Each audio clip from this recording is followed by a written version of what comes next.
Right. Hi Elizabeth. This is the best I can do since I can't visit. Notice I got really ready to make a video for you. The hair's done impeccably and the washing machine's spilling its guts out the side there. Anyway, while I was up at Sixtus Lodge, this is one of the things I was working on. It's a gecko. And if you have a close look at it, you can see I've missed 4 or 5 stitches in the bum. It looks like I haven't done its elementary trick. It's going to have a whole bunch of back stitching around there, which I'll do in the next few days, and then I'll send you another video with it.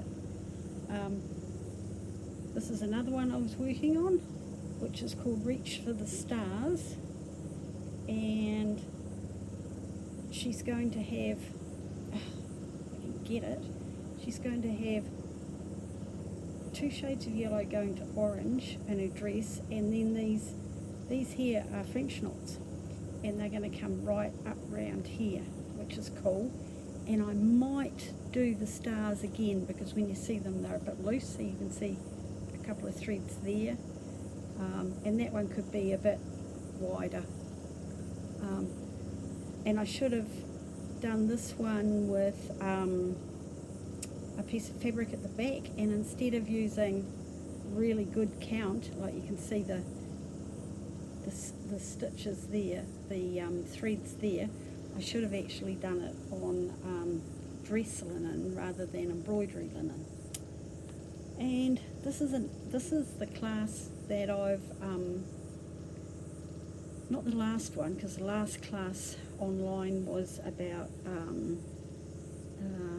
trapunto, which is putting a pocket behind a design on a piece of fabric and then cutting the material at the back and stuffing it, and I just couldn't be arsed doing it. But this one was called sequins, and what you do is you get junk and you put it on a piece of fabric, and I got these placemats. I got 6 for $1 in the op shop in Masterton, and you can see that I've got all sorts of things. So there's a beer can tab from John's stuff, there's a bit of material that I used to cover the front of the sewing machine, and that's a bit of felting I've done, and this here is some foo-foo shit that was on a shirt that I bought, and I cut it off straight away because it drove me nuts. And I can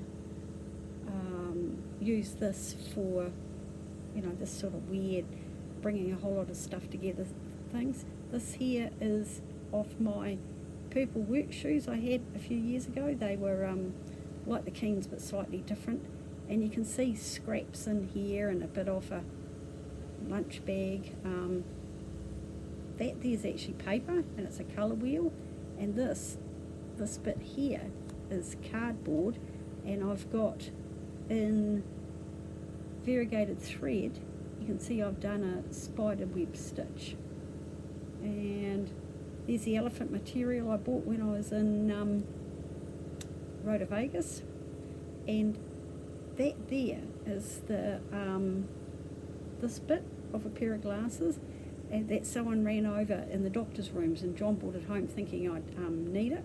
It's quite right too.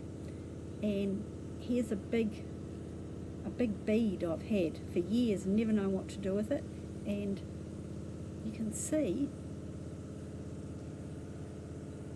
that it's really quite cool, and I've had to lash it on like that. What else have I done? Oh, that's a bit of lace, and I've painted it. Beads, that's the plug ends of one of the 6 fans I put on the first floor a couple of weeks ago, and that's just a bit of plasticky bead stuff with a French knot at the top of it keeping it in place. And this is just a piece of folded light cardboard, and the only light cardboard I had to fold it like that was John's zigzag papers.